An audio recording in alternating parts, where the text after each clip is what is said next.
میشنوند، ببخشید صدای من رو میشنوند سلام میکنم و از ایشان خواستم و میخوام که در مورد دستگیری نابهنگام آقای دکتر فریبرز رئیس دانا از دوستان ایشان و از دوستان همه ما و ملت ایران و عضو برجسته کانون نویسندگان و اقتصاددان برجسته ایران که دیشب گویا دستگیر شدن اطلاعاتی لطفاً آقای دکتر زرافشان به ما بدید. از شما ممنونم.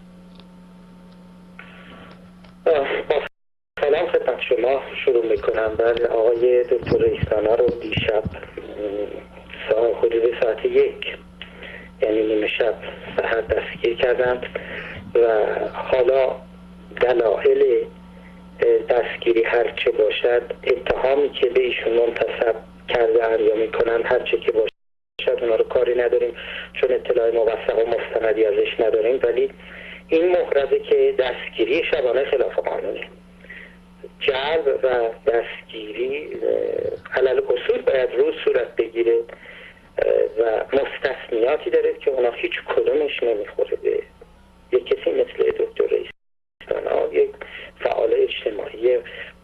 مثلا یه وقت قاتلی که فراری است و احتمال این هستش که دیگه دسترسی بهش نباشه، ممکنه استثناءً مرجع قضایی موافقت کنه که شب برن تو مخفیگاهش دستگیرش کنن.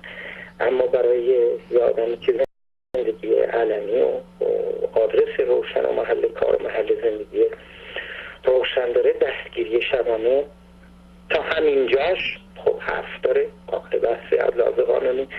اما در مورد علت بازداشت ایشون من امروز به دادسرای انقلاب مراجعه کردم، به مراجع دیگه‌ای که علل اصول قبل از دادسرا کار ضابط رو میکنن برای اونها.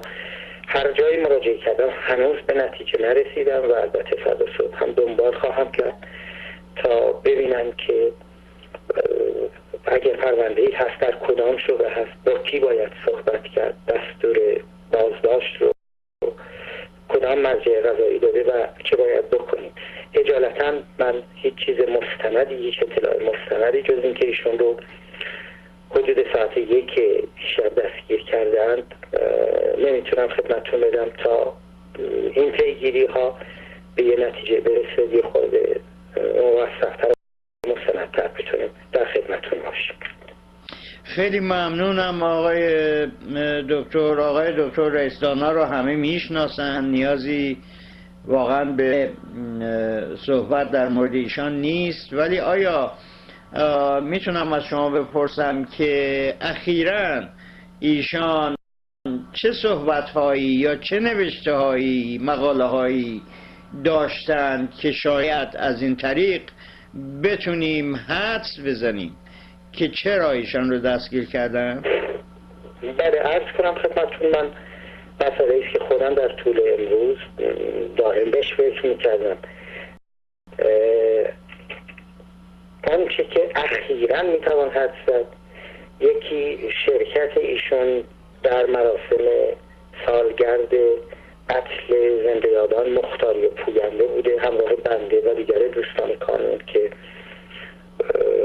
برای گرامی داشته یاد این رفقای عزیزمون روز 19 آذر به امامزاده طاهر رفته بودیم و خب دیگران هم بودن، بنده هم بودن و البته بیانیه کانون رو خارج کردن، ایشون قرائت کردن. نمیدونم اگر در آن زمینه مسئولیتی متوجه باشد، متوجه هیئت دبیران یعنی همه ماها هست، دلیلی برای بازداشت شخص ایشون نمیتونه باشه.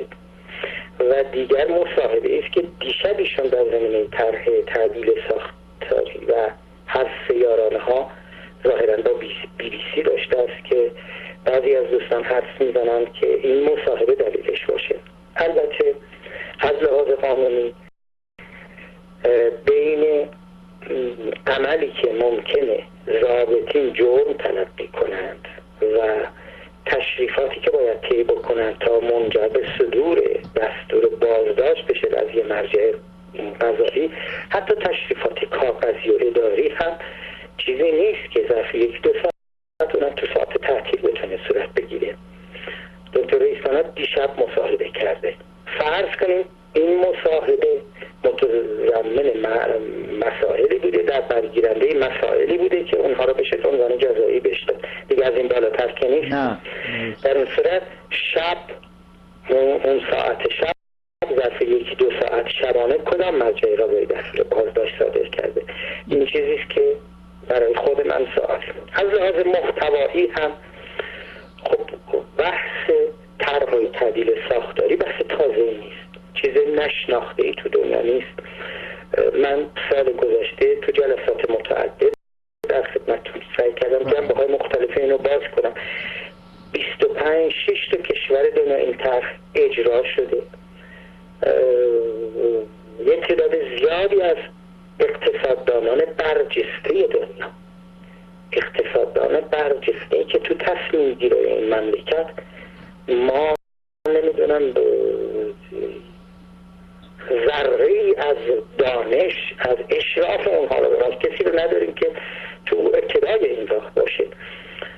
ظرف 20 سال گذشته که این طرح‌های تعدیل ساختاری مطرح شده از ناحیه نهادهای اقتصادی بین‌المللی مثل صندوق بین‌المللی پول و بانک جهانی زیر نظر داشتن، بررسی کردن حاصل تحلیل‌ها، نتیجه گیری نهایی همه اونها اقتصاددانان مستقل و مترقی، نه اونهایی که سرشون تو توبره بنگاه‌های مالی بزرگ و سرمایه مالی و نهادهای اقتصاد بین‌المللی است که به هر حال واسه به قدرت‌های بزرگ سرمایه‌داری اینا. اقتصاددانان مستقل و مترقی جمع‌بندی همشون و علاوه بر جمع‌بندی اونها تجارب عملی که از اجرای این طرح‌های تعدیل ساختاری توی متجاوز از 20 کشور دنیا وجود داره و خیلی روشن هست.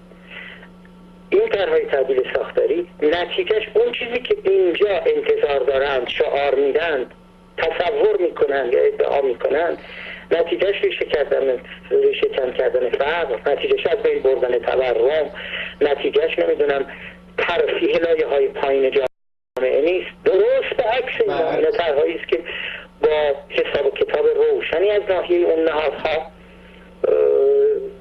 تدوین شده، طراحی شده و این بحث نظری است با اقدامات پلیسی که بحث علمی تحلیلی رو نمیشه جلوش در آمد. تکلیف طرح‌های تعدیل ساختاری روشنه.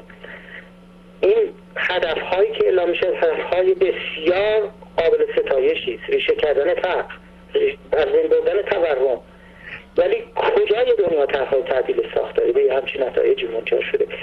اینه بحث خیلی روشنی هم هست. به تفصیل هم تو این 20 ساله تو محافل اقتصادی اونهایی که اهل اطلاعان این بحث مطرح بوده. بنابراین اگر هم علت اون باشید که خیلی باید بعید و برای خودمون متاسف باشیم. بله. چون با بستن هنوز هم این منطق هست که من تصمیم گرفتم حرف نزنید دربارش، این که نمیشه. البته این حدسه. حالا شما گفتید که بله این حدس میتوان زد که چه مسائلی. من توی چند روز اخیر این جز این 1-2 مورد رو چیزی خاطرم نمیاد از دکتر رئیس دانا و در هر صورت پیگیر هستم از صبح صبح هم تا ببینیم وکالتنامه فریبرز توی کیف منه و من هم دنبال میکنم ببینم قضیه چی هست. اما خدمتتون اینو بگم که ما نه از لحاظ شکل و شیوه زندگی مادیمون، شکل و شیوه فیزیکی زندگیمون و نه از لحاظ ذهنمون خیلی غیر منتظره نیست این جریانات. هر حال به صورت به سمت یه اوضاع احوالی داریم میدیم که این چیزا هم توش هست. متاسفم. میخوام عرض کنم از لحاظ ذهنی هم چندان نامنتظره نبوده تا ببینیم چه پیش آید. از لطفتون بی‌نهایت متشکرم که در این وقت و در این حال ویژه‌ای که هستید و هستیم این دقایق رو با ما بودید آقای دکتر. براتون در عموم کارهاتون که همه در راه رهایی ملت ستمدیده ایرانه آرزوی پیشرفت میکنم از صمیم دل و براتون و برای سلامتی شما همچنین آرزوی بلند بالایی هم من هم دیگران داریم. موفق باشید آقای دکتر زرافشان. سپاسگزارم از لطفتون. من خواهش میکنم اون فیلمی رو که وعده کرده بودیم صحبت‌های تلفنی و شخصی خودمون، ما بی‌صبرانه منتظرش هم هستیم. این وقایع مقطعی که اتفاق میفته خب اختلالاتی توی روال عادی کار و برنامه ریزی آدم ایجاد میکنه، ولی اون هم بخشی از کاری که باید بشه اطلاع رسانی. ما منتظر اون فیلمی هستیم که وعده‌شو داده بودید. همین اکنون از اتاق فرمان خواهش میکنم با خداحافظی با آقای دکتر زرافشان اون فیلم رو خانم کتایون در اتاق فرمان آغاز بفرمایید و بعد از این فیلم برمیگردم هموطنان و در دقایقی با شما خواهم بود. به شما بدرود میگم آقای دکتر. روزتون در امریکا بخیر. شب شما. WikiLeaks has released more classified documents than the rest of the world's media combined. Can that possibly be true? Yeah, can it possibly be true? It's a worry, isn't it? That the rest of the world's media is doing such a bad job that a little group of activists is able to release more of that type of information than the rest of the world press combined. Picking up the wound. Returning information, engage. Light them all up. Come on, fire. Good evening. They're the secret files from the Iraqi internet platform WikiLeaks. Det är webbplatsen WikiLeaks som publicerat omkring 400 000 sidor hemligstämplade amerikanska dokument. WikiLeaks have made public the most extensive classified military and diplomatic material ever. What they've released is challenging and provoking governments with skeletons in their cupboards all over the world. We should condemn the disclosure of any classified information by individuals and organizations. The people who are in power will not give that power away freely. That is just unfortunately a fact of nature. The Defense Department demands that WikiLeaks return immediately all versions of documents obtained directly or indirectly from the Department of Defense databases or records. It's only now that the true story behind the development of this closed organization is coming to light. But while the world's discussing whether Assange is a rapist or a saint, WikiLeaks continue to pursue their own political agenda. Every release that we do of material has a second message, and that is we set examples. If you engage in immoral, in unjust behavior, it will be found out, it will be revealed, and you will suffer the consequences. What we have here is a new breed of rebel, IT guerrillas without a national base. Student digs, coffee bars and server rooms, these are their command and control centers spread all over the world. And the battle's already started. There's a general in charge of 120 Defense Intelligence Agency personnel targeting this institution and its products.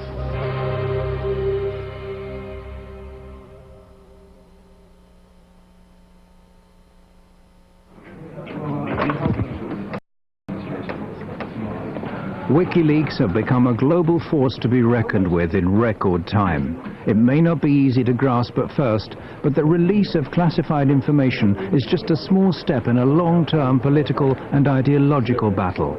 And that leaking classified information is a weapon and not a means unto itself. The public has a right to know materials, and the historical record has a right to have materials of diplomatic, political, ethical, historical significance. If something is interfering with that process, we will undo it. He's been called the Scarlet Pimpernel of the computer age. If one were to judge him on his looks alone, you could call him a chameleon, given the frequency of his change of hairstyles during the 6 months we've been following WikiLeaks.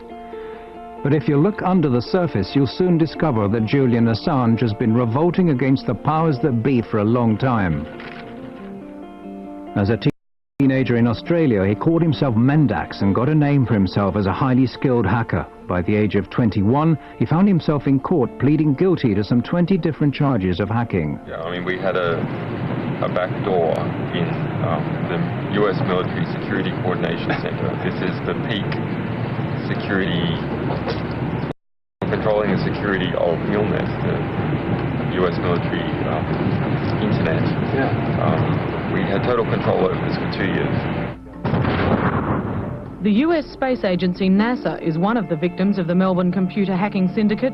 American investigators, including the FBI, contacted Australian authorities with their suspicions. The court was told the men even tampered with the police investigation into hacking at the ANU. The judge, seeing Assange as just an inquisitive young man, fined him a symbolic sum and released him. However, the trial added further fuel to Assange's feelings about the importance of unrestricted information. Together with some friends, he sets up one of Australia's first internet suppliers and gives people with politically sensitive viewpoints a platform from which to publish their opinions. But when one of his customers publishes secret Scientology manuals, this prompts aggressive efforts to censor him. Helen Coburn, one of the lawyers for Scientology in California, sent many letters trying to attack us, and they ended up hiring a private investigator to try and track me down, who did manage to get hold of my silent telephone line and call me up, and just as a sort of threatening maneuver. I ended up tracking down how they did that. Those efforts to censor the site strengthen his conviction that something has to be done against those withholding important information from the public at large. What the problem was, there needed to be more actions that created positive reform effect. More actions that were just and corrective to injustice. Assange sees disclosures as a preventative instrument. It warns those involved in morally questionable or criminal acts that they'll be found out and will have to face consequences. I understood the significance of disclosures for quite some time. I registered leaks.org in 1999. In 2006, Assange and a group of like-minded people start building up a special internet service, wikileaks.org, exclusively for people wishing to blow the whistle on abuse of power. His fellow conspirators comprised of hackers and mathematicians. They're located around the world and communicate via a restricted mailing list. From this platform, they start defining their thoughts of building up a worldwide movement to mass publicize classified information. They affirm that this is the most cost-effective political weapon and that they intend to place a new star on the political firmament of man. Any reform that is large-scale must be based upon information, because what else can spread other than viruses? Only information can spread and achieve large-scale reform. Inspired by Wikipedia, WikiLeaks distribute the leaked information to anonymous volunteers to check its authenticity and eliminate any traces of the sender's identity. It turns out that the majority of the general public has neither the time, interest or resources to analyze WikiLeaks material, but there are professionals to turn to. In 2006, we hoped that the general public would write analysis articles collaboratively. And not at all true. WikiLeaks come to the conclusion that media are the only channels that have the resources and motivation required to create a real impact. In 2007, WikiLeaks, in association with the British daily newspaper The Guardian, published evidence of former President Daniel Arap Moi having embezzled massive sums from Kenyan state funds. Shortly after that, they release a report about the Kenyan police's use of death patrols. This disclosure causes a great stir, but as an organization, WikiLeaks continue to remain unknown to the general public. However, the word spreads among activists far and wide on the net, eventually reaching the German Chaos Computer Club, the biggest and oldest club for hackers in the world. Well, I heard about it in late 2007 from a couple of friends. I started reading a bit more, but I started to understand the value of such a project to society. The politically engaged Chaos Computer Club has been fighting a long-term battle for free access to information. One of its members, Daniel Domscheit-Berry, is quick to recognize the common ground between his view of society and that of WikiLeaks. He quits his job as a computer consultant so as to devote all of his time to the new organization.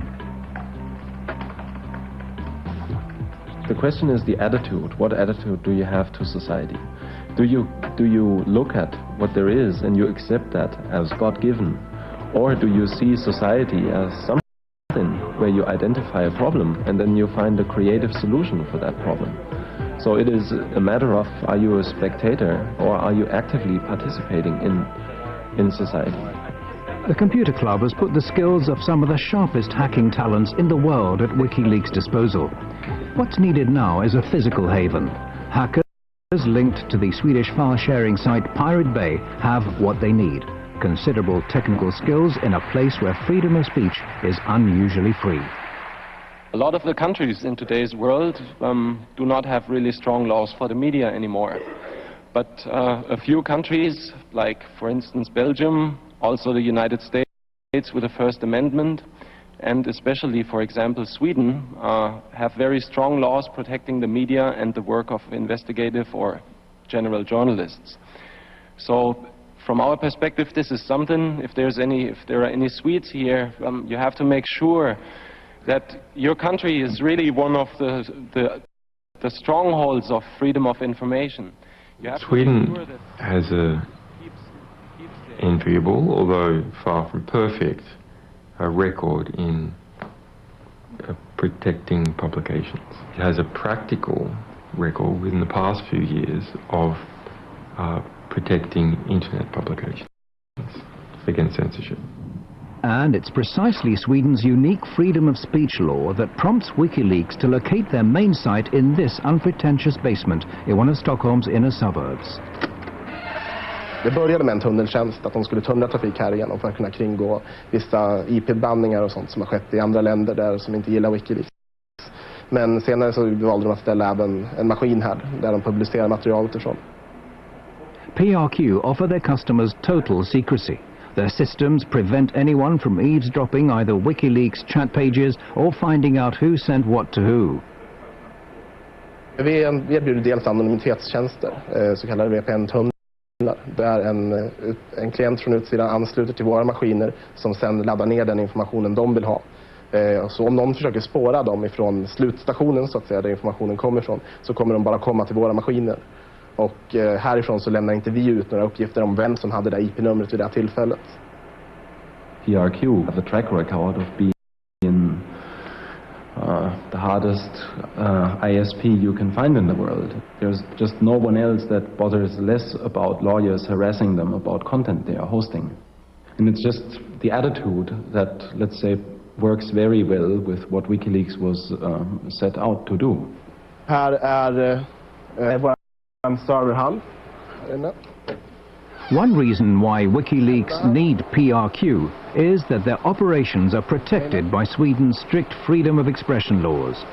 Laws which PRQ exploit to the full. Vi accepterar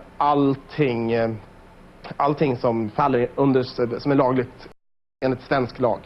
Så accepterar vi precis allting. Oavsett hur omoraliskt eller förkastligt det kan vara i övrigt så väljer vi att inte göra några moraliska bedömningar. Det är en informationsbomb som står och väntar istället för de konventionella vapnen. Och förhoppningsvis så kan den här informationen på något sätt stoppa några av de konventionella vapnen. Det är min förhoppning. And we aren't talking about any old information. It's from these servers at PRQ that WikiLeaks has, for example, made public a manual from the United States Guantanamo Bay Detention Center. A military manual leaked on the internet is revealing details of the way terrorist suspects are being treated at the U.S. naval base at Guantanamo Bay in Cuba. It tells of the use of solitary confinement and humiliation to break down the detainees mentally. Human rights groups have for years been asking the US administration for access to this manual. If you censor important material of this type, we're not just going to criticize you. We're going to take the material that you tried to censor and we're going to spray it all over the world. And we're going to stick it in our archives in a way that's never going to disappear. And encourage everyone to get copies of it. WikiLeaks WikiLeaks' battle against censorship knows no geographical frontiers. The next step is to publish an internal report commissioned by the multinational trading company Trafigura, who are alleged to have dumped toxic waste in the Ivory Coast that caused tens of thousands of people to seek medical care. The Guardian newspaper was going to produce a big story on this, and as a result they were gagged. The company obtained a secret order in court to gag all the press in the UK from reporting anything related to the content of that report and the fact they had been gagged. In the US, hackers discover that the Republican presidential candidate Sarah Palin is apparently bypassing US transparency laws by using a private email account to conduct government business. WikiLeaks publishes her messages. After just 2 years, the site's made public over 1 million secret documents, but WikiLeaks as an organization continues to be largely shrouded in secrecy. Only Julian Assange and Daniel Domscheit-Berry appear in public, the latter under the pseudonym Schmidt. Okay, hello everybody. My name is Daniel Schmidt, this is Julian Assange. We're here to make a short presentation about the WikiLeaks project. According to the National, which is something that we are kind of proud, it's one of the last quotes we had, so the National has said that we have produced more scoops in our short existence than the Washington Post in the last 30 years.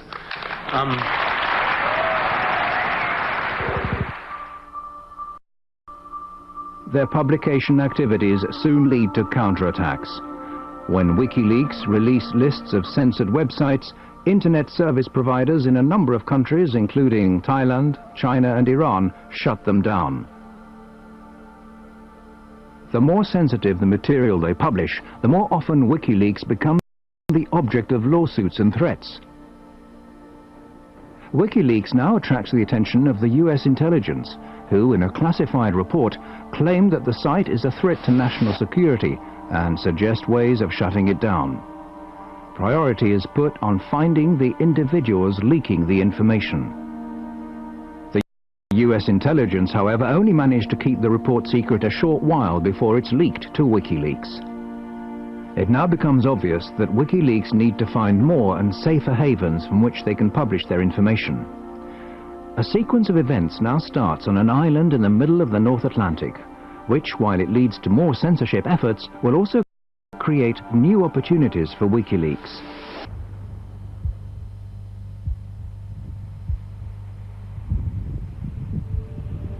October came, October 2008, and the Icelandic banking system imploded. It lost 17/18 of its mass over the course of about a week or two. It was essentially one bank per week went bankrupt. WikiLeaks obtained material that show how Iceland's catastrophic bank collapses were partly due to cronyism or favoritism, carelessness and secretiveness. When this highly detailed document is put out on the net, the bank launches a counterattack. Well, the first time I ever heard of WikiLeaks was in the beginning of August 2009. I was working as a reporter for the state television when I got a tip that this website had an important document just posted online. The document was the high exposure loan book for the failed Kaupthing Bank. It was essentially all of the regulators had been derelict in their duties. All of the bankers had been lying about the actual state of affairs. The bank's management react in panic to the revelations and in a desperate move forced the Icelandic judiciary to resort to extreme measures. I was the first one actually to break that story. But the bank reacted in a manner that was quite interesting.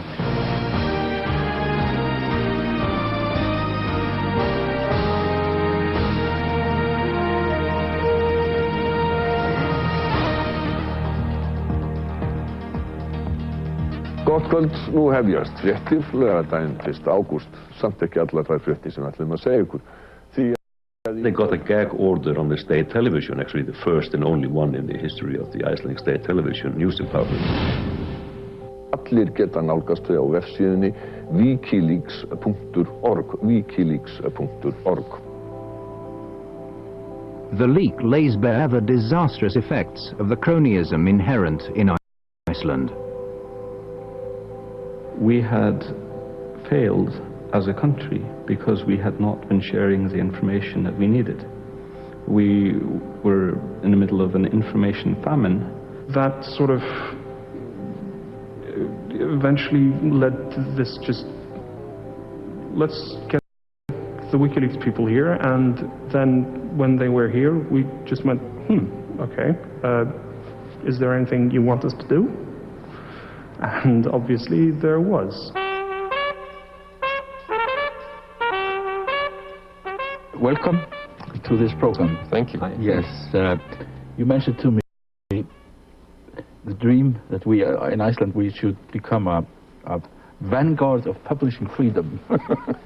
Absolutely. So we see. And they were presenting this idea, which they called Switzerland of Bytes, which was basically to take the tax haven model and transform it into the transparency haven model. Why doesn't Iceland become the center for publishing in the world? Because it's going to be global. Julian and I, we were just throwing that idea out, just declaring on national television that we thought this would be the next business model for Iceland. So that felt pretty weird. Then realizing the next day that everyone wanted to talk about it. Iceland has seen some of the problems that happen when society becomes too secret. WikiLeaks gave us the nudge that we needed. We had this idea, but we didn't know what to do with it. And they came and told us, and that is an incredibly valuable thing. WikiLeaks now team up with Icelandic activists and parliamentarians and together draw up a proposal that would transform Iceland into a haven for journalism. Faribrz and I, and Birgir Jónsdóttir, and Rob Kongreip, and Julian Assange, the five of us sat in this hotel room for about 4 or 5 hours and wrote the entire proposal from scratch. The proposal is adopted unanimously by Iceland's parliament. Just getting a bill accepted in the parliament is nearly impossible. And this is actually very, this is a huge victory for the parliament to have a proposal of this nature passed through the parliament with everybody saying yes. It's also a victory for WikiLeaks, who are now not only using disclosures as a weapon, but also directly influencing freedom of expression laws. The entire hacker world behind WikiLeaks is growing increasingly confident that their visions will lead to an improved society. Well, I think people that are dealing with systems, and technologically oriented people are dealing with systems, they understand systems pretty well. And if you look at society, that's just yet another system. The people involved with WikiLeaks are exactly the same as me and the other people who are fighting this fight, in that they are information activists first and foremost. They believe in the power of information and power of knowledge, and the importance of allowing everybody to have both of those.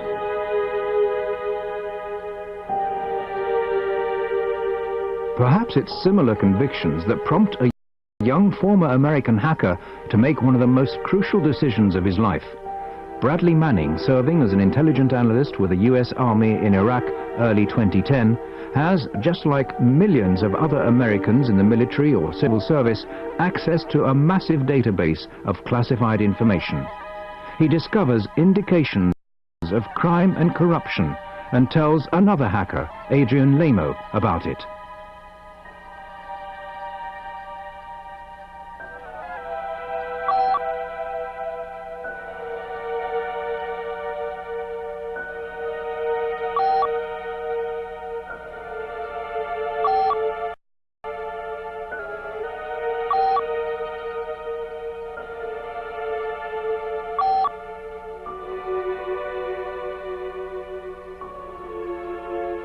Manning writes that he sent hundreds of thousands of military and diplomatic reports to WikiLeaks, the biggest leak ever.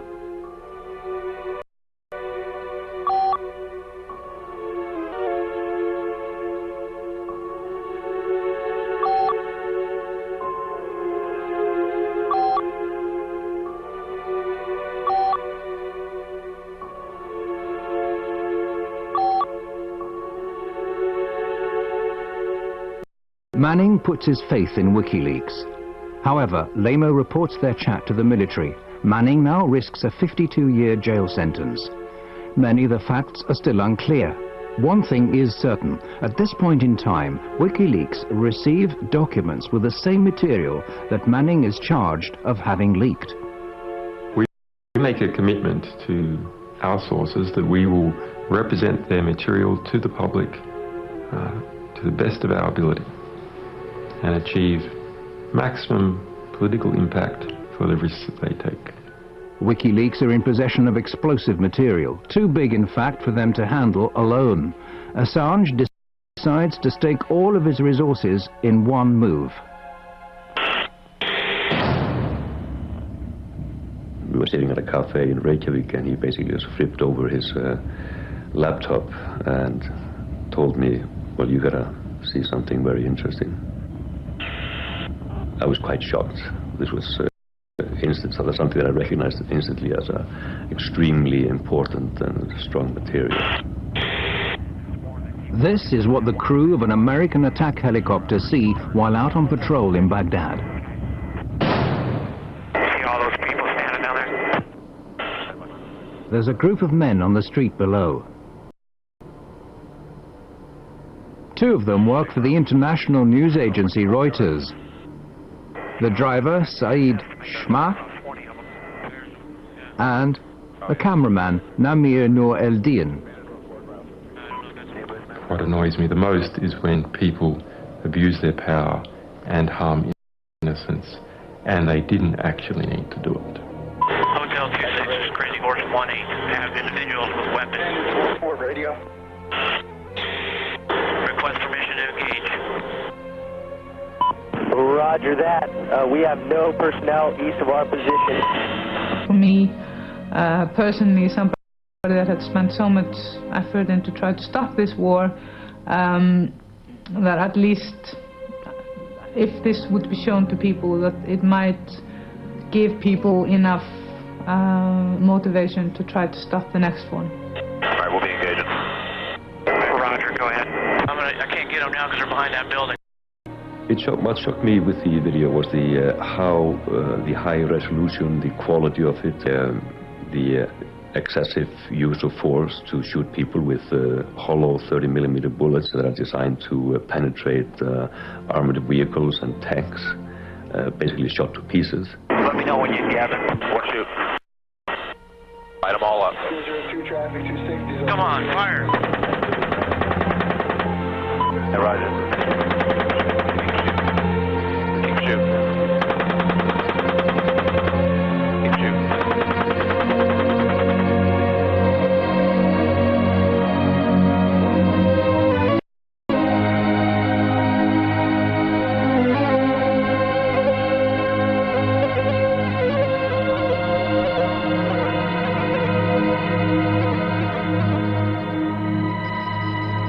Different people argue that it was right for the United States to be in Iraq, or wrong to be in Iraq, but nonetheless, in this incident,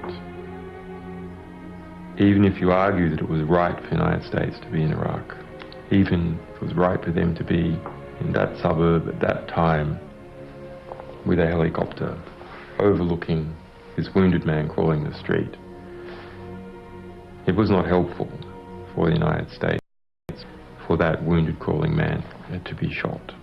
Yeah, we got one guy crawling around down there, but yeah, we definitely got some. Or shooting some more. The Reuters employee, Saeed Shma, has been seriously wounded. He's getting up. He has a weapon in his hand? No, I haven't seen one yet. It is very important to offer a voice to the voiceless. Nobody really believes the people on the ground when they're trying to tell what the war crimes that are occurring. and that happened to the people there.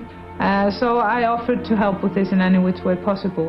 Bushmaster, Crazy Horse, we have individuals going to the scene. Looks like possibly picking up bodies and weapons. Hey, we need to stop that so we can get down there. We need to stop that. You see my location? To engage in the video, picking up the wounded. Yeah, we're trying to get permission to engage. Come on, let us shoot. A father driving his children to school catches sight of the injured man and stops to help him.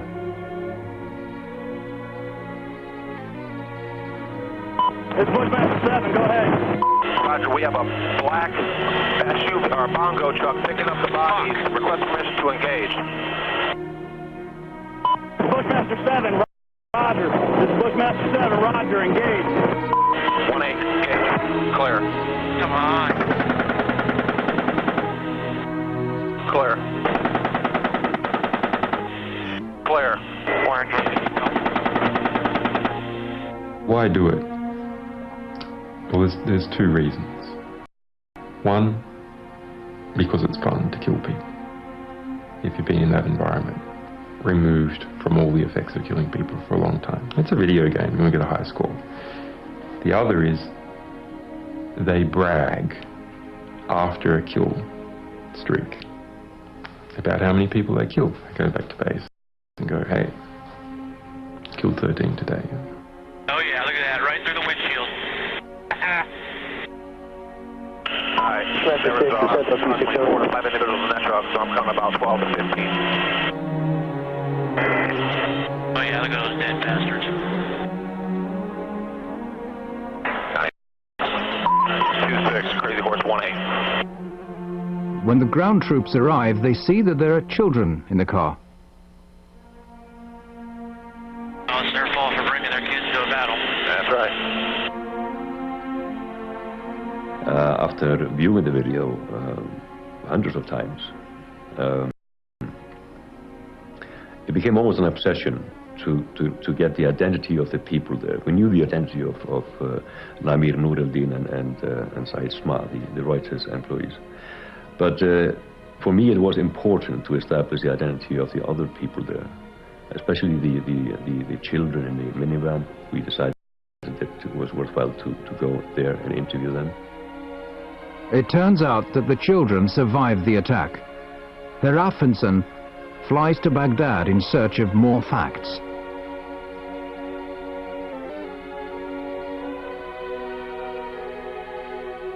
Gerist hér á þessu horni í Alamír hverfinu í austurhluta Bagdad 12. júlí 2007.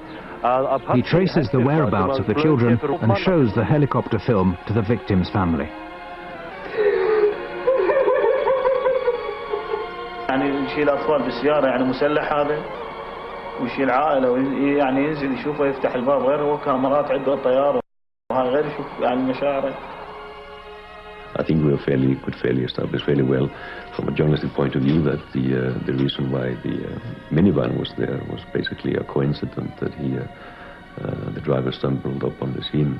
He was driving his kids to a tutorial. يعني زوجي ما سوى شيء غلط، نقب جريح لأنه هو يساعده بس أنا وأطفاله وياه بالسيارة. يعني شنو مشاعره شو أقوله؟ شنو ذنبه هو من ضربوه وجهاله وياه بالسيارة؟ يعني ما لهم كل ذنب.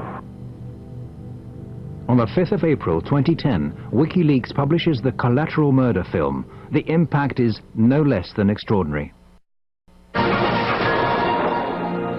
Disturbing footage apparently showing civilians being killed by the US military in Iraq. It was leaked from within the defense community to a website. Ja, det var på sajten WikiLeaks som den här kontroversiella videon lades ut. WikiLeaks har kallats en maktfaktor i det nya medielandskapet. Och vissa menar att det här är... By putting all their resources into the helicopter video, WikiLeaks have managed to attract the attention of some of the biggest players in the news business. This is precisely what Assange needs to help him handle the rest of the leaked US material. I had been looking at this release and studying it and understanding how to come up with a way to deal with such a tremendously large volume of material that would actually not simply drown any one organization. Assange proceeds to contact the New York Times, The Guardian and Der Spiegel. He manages to persuade the chief editors of these globally respected papers to publish his material in a coordinated fashion, with Assange pulling the strings. What is new is us enforcing cooperation between competitive organizations that would otherwise be rivals to do the best by the story, as opposed to simply just doing the best by their own organization. In late July 2010, the Afghanistan reports are published at the same time and day.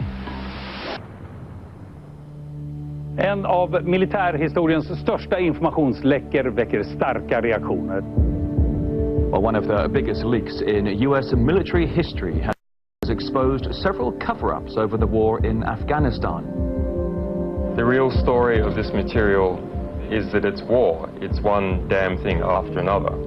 The publication of the material is met with praise as well as strong criticism. The Defense Department demands that WikiLeaks return immediately to the U.S. government all versions of documents obtained directly or indirectly from the Department of Defense databases or records. For the first time, WikiLeaks are now facing criticism that they find hard to respond to. The material includes the names of civilian Afghanis, putting them at risk of being targeted by the Taliban. The battlefield consequences of the release of these documents are potentially severe and dangerous. Mr. Assange can say whatever he likes about the greater good he thinks he and his source are doing, but the truth is they might already have on their hands the blood of some young soldier or that of an Afghan family. Releasing classified material can be very risky, but Assange says that the end justifies the means. We would have had to have released all this material without separating out any of it, or released none. The value, the extraordinary value of this historic record to the progress of that war and its potential to save lives outweighs the danger to innocence. WikiLeaks now takes steps to avoid making the same mistake again. Their next publication, 400,000 military reports from the Iraq War, are painstakingly edited and names removed. They also start reinforcing their network of experienced journalists. Hey. Okay, How are you? Ian Overton is editor of the independent London-based Bureau of Investigative Journalism, who are now going to analyze the material and produce their own documentaries. There's a frantic rush of getting the best people we could on board, and we drew up a team of 25 people over a weekend, and my phone went red hot calling people. It was Saturday night in the middle of August, and about sort of 5 or 6 of us at the Bureau met with Julian. About an hour later, I ended up sort of leaving the place with a USB stick full of 400,000 classified military documents. The material is essentially an encyclopedia of this war, with reports issued day by day, hour by hour, corpse by corpse. I absolutely unfiltered. These are the reports written by people on the ground straight afterwards. It's kind of the day-to-day war through their eyes, and that's new. We haven't been able to do that before, ever, really. The material tells of tens of thousands of civilian casualties, figures that the US have withheld to date, and the widespread practice of torture that the US said they'd put a stop to is still being practiced by their Iraqi allies.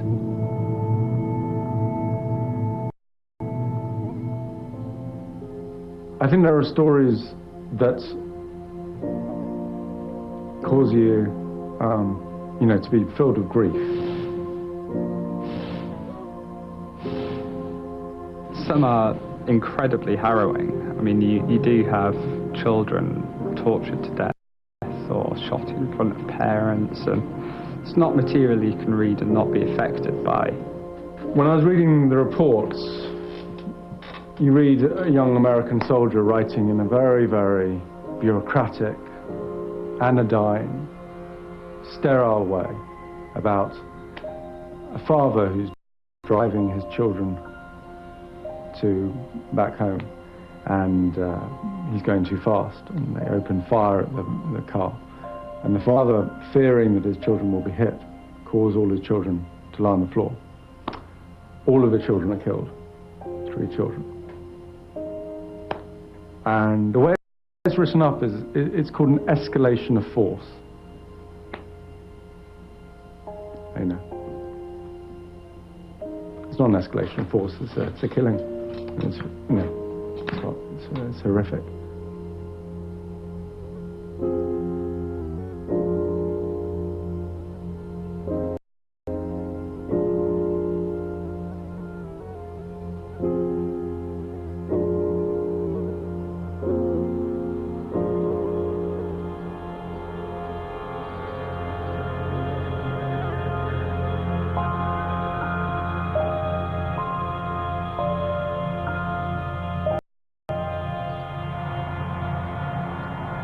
Is anything truly new in war?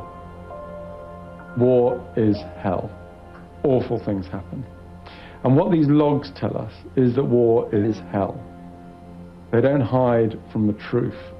They're not spun by a military spin doctor talking in an air-conditioned conference room in the green zone. This is visceral, unequivocal death, written in raw detail. 109,000 lives lost over the course of these reports. We're all doing what we can in something so huge that people can and hopefully will study this data for years. This is worth telling, this is worth getting out there. The lack of respect for human life runs like a common thread through the material. These images are of a helicopter crew who have just received orders to bomb a building where 3 enemy soldiers are thought to be hiding. If you'd like, Emergency Force 1A could put up missile on that building. A passerby suddenly turns up. But the crew don't wait. You lost a missile. The crew could have waited until the man had passed. This is perhaps a measure of how human life was valued in Baghdad. Private cars being pursued by an attack helicopter.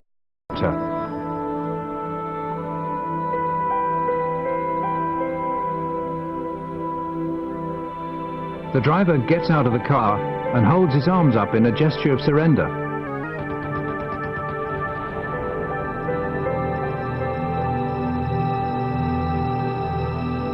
The more horrific the discovery the investigators in London make, the more they get the feeling of being threatened. It gradually becomes obvious that someone's watching their office. I do know that I'm being listened into and monitored by forces. I don't know. I've received strange text messages from anonymous sources. I've received death threats, and they're not very nice, clearly. And particularly the one that talked about my children. I just think that was a bit unnecessary.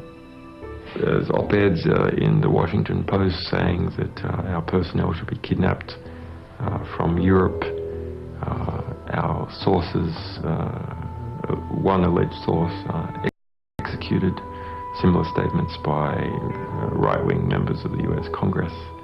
In Washington, the influential public figure Christian Whiten is agitating for the indictment of WikiLeaks members, saying they should be treated as terrorists. There also has to be a clear punishment for people who engage in what I would consider a form of espionage, a form of political warfare. It's not an act of journalism or transparency, but an act of political war against us. The US ups its efforts to stop WikiLeaks. The payment service providers, money brokers, closed down WikiLeaks' account. American hackers suspected of having links to WikiLeaks are detained, questioned, and have their computers confiscated. the end of the day, things involving the web, I think you find, are less mysterious and new than may meet the eye at first. If you just go beyond, I'd say, the surface, you'll find telecommunications companies that are hosting the servers or hosting the companies that in turn host this information and have made this possible.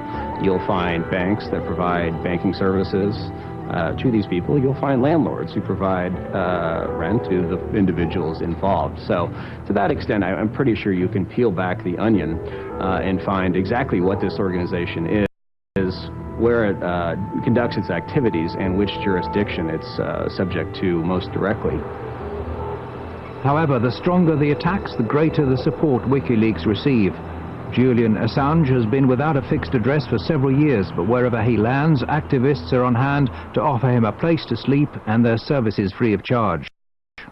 People love the idea of an out-of-control investigative journalist who's trying to take on governments. The story of some quasi-romantic, fleet-of-foot, Scarlet Pimpernel character in the form of Julian Assange darting in the cyber shadows. It's very, appealing. I am very pleased to be amongst so many people I can respect. I don't think I have ever been... Assange is an ideal media figure. He's been portrayed as the Lone Ranger of the information age. Who to? Arnie. Hey, Arnie. You're the only one which is sounding like a pure angel. Me? Yes. A pure angel? Yeah, it's just the hair. Praise and prizes have been poured over WikiLeaks.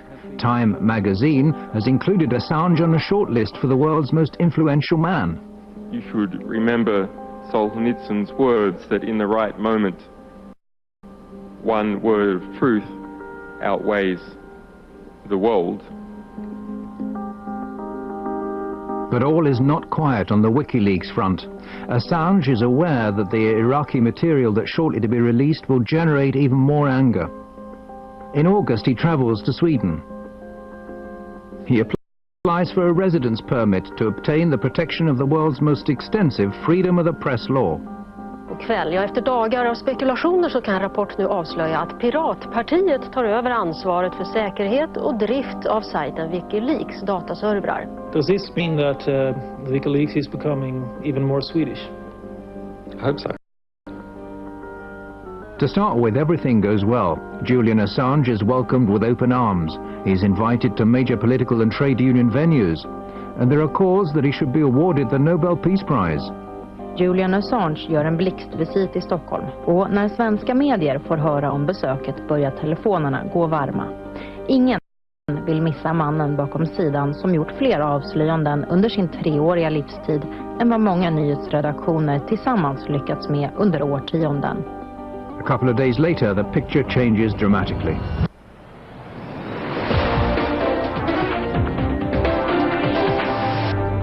Åklagare har nu beslutat att inleda en förundersökning mot WikiLeaks-grundaren Julian Assange.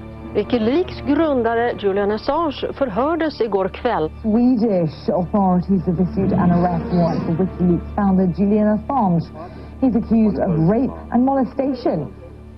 On the 20th of August, Assange is accused of rape. The alleged crime is immediately leaked to the world press. Behind the accusation are 2 women who had casual relationships with Assange. The women don't make any public statements, but the important evening paper Aftonbladet publishes an anonymous interview with one of them, which states that what started as voluntary sex subsequently became what she described as abusive. But she's not afraid of him, and he's not violent. All right, Julian Assange, the WikiLeaks founder and the target of the rape allegations, joins me now on the line. Thank you so much for speaking to us, Mr. Assange. What do you think about this? Clearly it is a smear campaign of some kind. Well, I came to Sweden as a refugee publisher involved with a extraordinary publishing fight with the Pentagon, where our people were being detained. There was an attempt to prosecute me for espionage. So I'm unhappy and disappointed with how the Swedish justice system has been abused. Assange says he never forced anyone to have sex and that the judicial system has been misused. He implies that he's a victim of personal revenge and US pressure. That troubled a lot of us that had worked with the organization, the way this case was mixed with WikiLeaks. The way, of course, there must have been a party at the American embassy in Sweden when they read these news. Like, yes, we don't have to do anything except just to pass this on. But whatever the truth is, a shadow has now been cast not only on his but also WikiLeaks' name. The rape allegations lead to a storm of protest from WikiLeaks. WikiLeaks has become the sensation because the two last big scoops, and the only scoops that have been actually played into the hands of the mainstream media, are sort of WikiLeaks versus the US or Julian Assange versus the Pentagon. This is not what WikiLeaks is about. It is a site that focuses on all sorts of leaks from all over the world. It has weakened the organization. That is my perception. Too much focused on one person, and one person is always much weaker than an organization.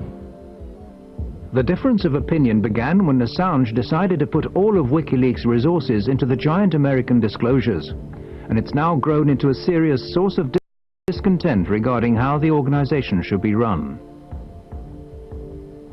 I think the wisest thing to do would have been to do this slowly, step by step, to grow the project. That did not happen. What happened was to pick out the biggest releases, to release these, to put all effort, all resources, everything we had into producing these releases. Other voices join in the criticism, some through anonymous media interviews, and now it's Assange's turn to look for leaks. This is an extract from a chat between Barry and Assange.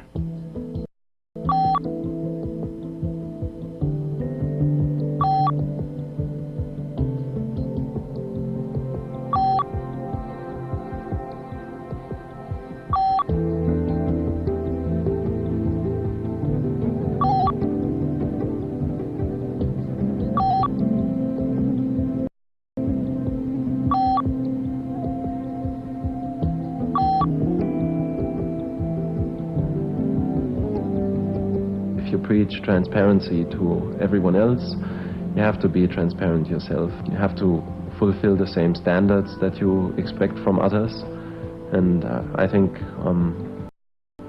that's where we've not been heading into the same direction philosophically anymore.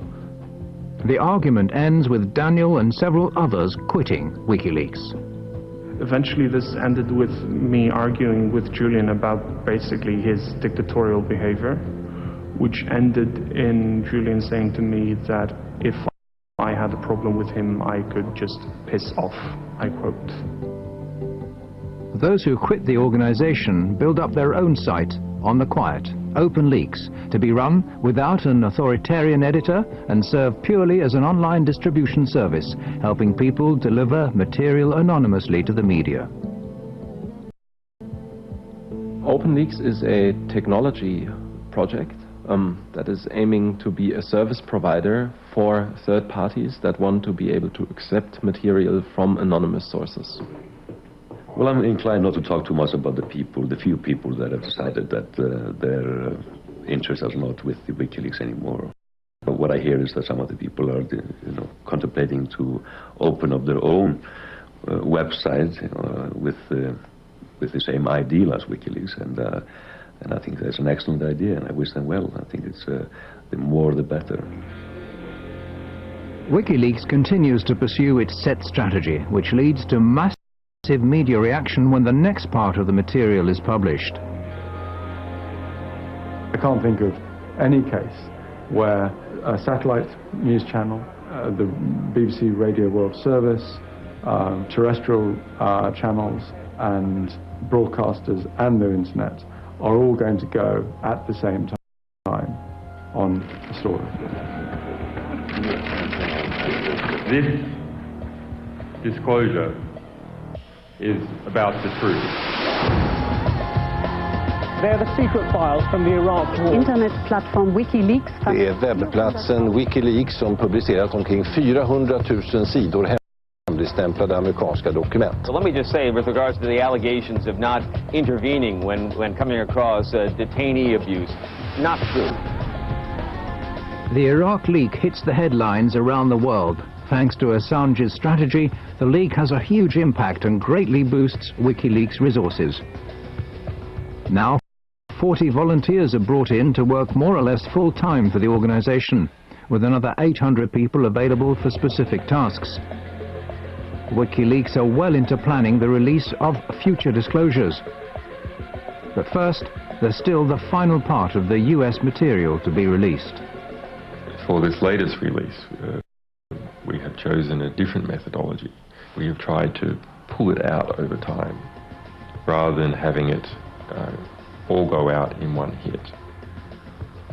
This time, however, the new material contains disclosures the consequences of which are far harder to assess than previous releases. Nu är de ute, de första av tusentals handlingar med hemlig amerikansk diplomatpost. The United States strongly condemns the illegal disclosure of classified information. In a storm of criticism, WikiLeaks are accused of threatening world peace. Are they and their media partners sufficiently competent to gauge the consequences of releasing hundreds of thousands of diplomatic dispatches covering everything from nuclear reactors in Iran to Saudi Arabian domestic policy? Or is it again a matter of the end justifying the means? For Christian Whiten, things are much simpler than that. I think Mr. Assange is actually waging political warfare too. He's not using weapons, but he's not using purely soft things either.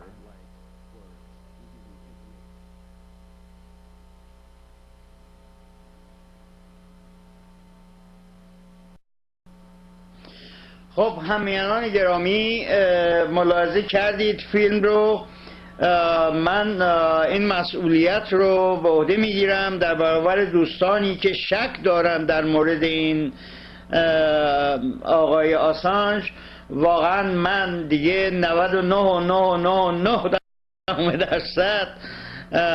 به انسانیت این فرد شریف ایمان دارم و شکی ندارم و این مسئولیت رو قبول میکنم که باید از او حمایت کرد و از مدارکی که منتشر میکنه استفاده کرد. با دیدن این فیلم گمان نمی کنم کسی بتونه این لکه رو بچسبونه به این آدم که این از کلک‌های خود امریکاست. این چگونه کلکی است که شقاوت و بیرحمی این قوم وحشی نظامی نظام سرمایه در عراق چنین جنایت میکنه، صبر نمیکنه همانطوری که دیدید تا یک آدم از جلوی این ساختمان رد بشه و باز گلوله باران میکنه اون ساختمان رو و اون آدم رو. با صبر کردن 1 دقیقه فقط میتونست جان اون یک آدمی که عبور میکرد همانطوری که بشه. شما به میزان وحشیگری این سربازا و این افراد تربیت شده از طرف پنتاگون پی ببرید عزیزان و اون وقت به من بگید که آیا باور دارید که آقای آسانژ، جولیان آسانژ واقعا از افراد خود CIA است؟ گمان نمی کنم. این اشتباه بزرگ رو نکنید عزیزان. انسانیت رو باور داشته باشید که انسانیت یک روزی به پا خواهد خواست و اون جوهره و اصل اساس انسانیت برنده خواهد بود. ما نمیتونیم همیشه به خاطر اینکه عرضم به حضورتون از ریسمان سیاه و سفید میترسیم هر امیدی رو به ناامیدی تبدیل بکنیم یا هر امکانی رو به ناممکن تبدیل بکنیم. عزیزان، ای کاش وقت بود که بیشتر صحبت میکردم، ولی وقت نداریم. با تشکر از آقای خطاب، از خانم کتایون در اتاق فرمان پیام افغان که وقت اضافی چند دقیقه به ما دادند، همکنون با آقای دکتر پارسابناب هستم روی خط و از ایشان خواهش میکنم که مختصری در مورد این فیلم، در مورد مدارک قریب 5 دقیقه صحبت بفرمایید تا من آقای دکتر سوال دیگری بعد از شما دارم. سلام عرض میکنم به شما و به تمام شنوندگان و بینندگان برنامه شما. تقریبا این فیلم نشون میده که چقدر تاریخ ژورنالیسم بین‌المللی، ژورنالیسم جهانی با ایجاد ویکیلیکس و گسترش مدارکی که ویکیلیکس در اختیار مردم جهان میذاره یک تحول بزرگی در ژورنالیسم به وجود اومد. ما تا کنون ژورنالیستای محلی رو داشتیم که آلترناتیو بودن، بدیل بودن در مقابل رسانه‌های گروهی جاری. در خود آمریکا یک رادیو پاسیفیکا مثلا این نقش رو بازی میکرد، ولی با عروج ویکیلیکس ما شاهد یک ژورنالیسم آلترناتیو جهانی شده ایم و اون هنوز فقط جنایات نظام جهانی سرمایه رو در افغانستان و تا اندازه در عراق افشا کرده، ولی ویکیلیکس دارای مدارک زیادی است که هنوز 80% رو نیاورده رو و این مدارک دقیقا نشون میده که آمریکا امروز به اضافه جنگ‌های مرئی به قول خود ویکیلیکس در 26 نقطه جهان جنگ‌های نامرئی رو میبره جلو که از جزایر فیلیپین شروع شده تا مرزهای برمه و مرزهای خود آمریکا و مکزیک. اینی که در آینده من فکر میکنم که تمام این سری اسناد و مدارک میان بیرون، ما در مورد اکثر دولت‌های جهان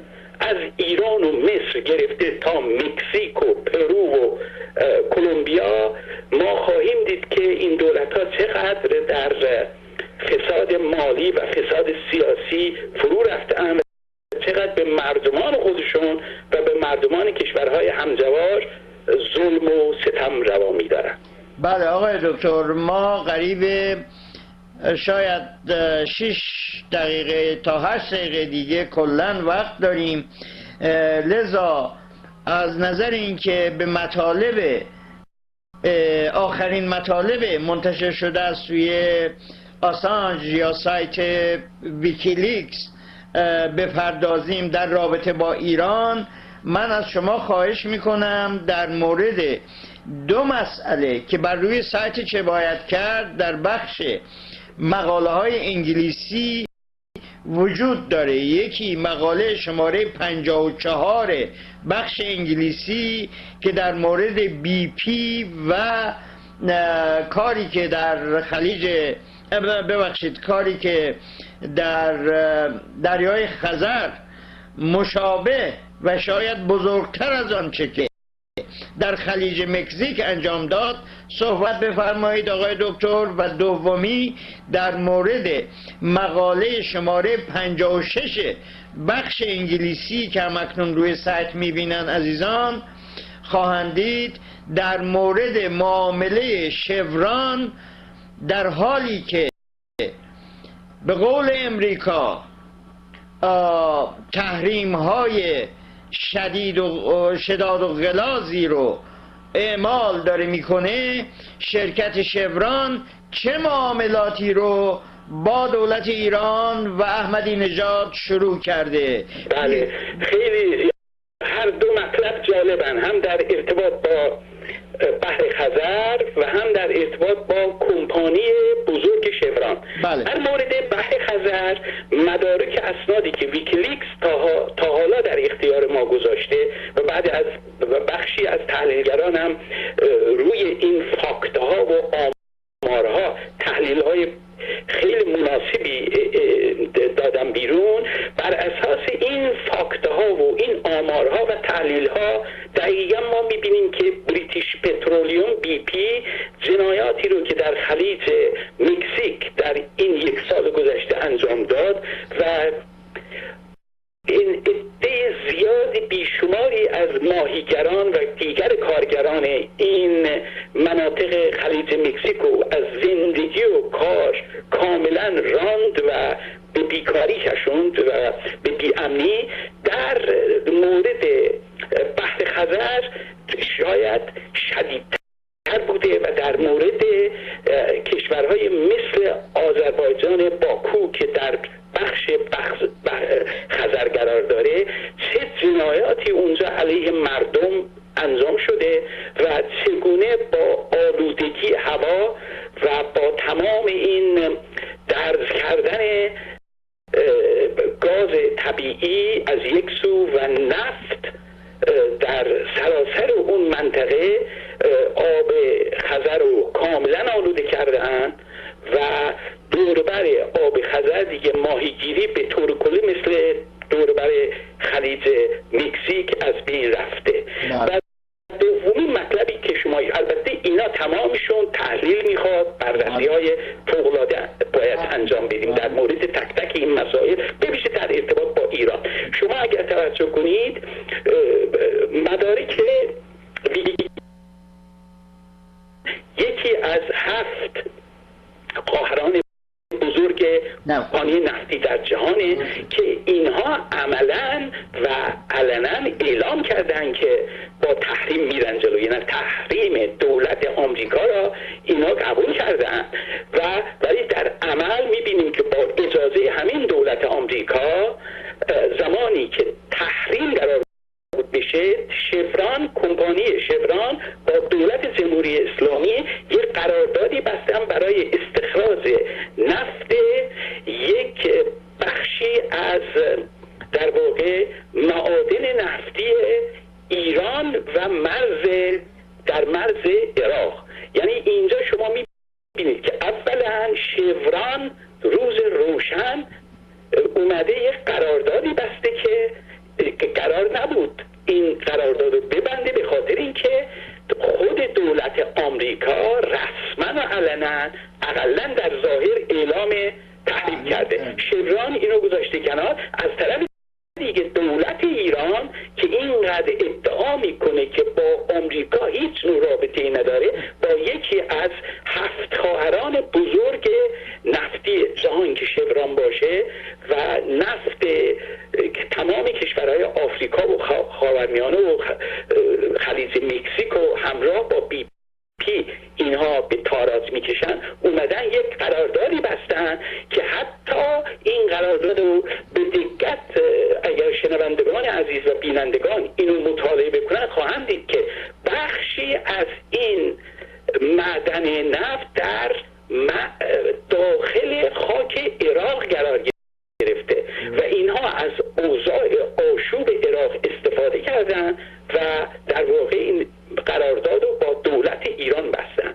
یعنی همون شفرانی که مال خود آمریکاست از یک سو قرارداد و قانون آمریکا را زیر پا میذاره و از طرف دیگه بدون شک بدون تردید با اجازه دولت آمریکا این کارو کرده و این حرکت آقای احمدی نژاد که میگه ما با آمریکا هیچ نوع رابطه‌ای نداریم، تقریبا این ادعا به یک شعبده بازی تبدیل شده و ما میبینیم که همین دولت ایران، دولت جمهوری اسلامی که اینقدر به ژاپن و فرانسه امتیاز داده اومده به صورت بسیار بسیار سری بزرگترین امتیاز رو به شوران که یک کمپانی آمریکایی است داده است. آقای دکتر ما فقط 2 دقیقه وقت داریم. من از شما مجبورم برخلاف خواستم خداحافظی کنم تا هفته آینده به طور مفصل در این موارد صحبت خواهیم کرد. ای کاش هم میهنان از نظر مالی کمک میکردن تا ما بتونیم وقت اضافه تر داشته باشیم. متاسفم. تشکر میکنم. روز شما بخیر.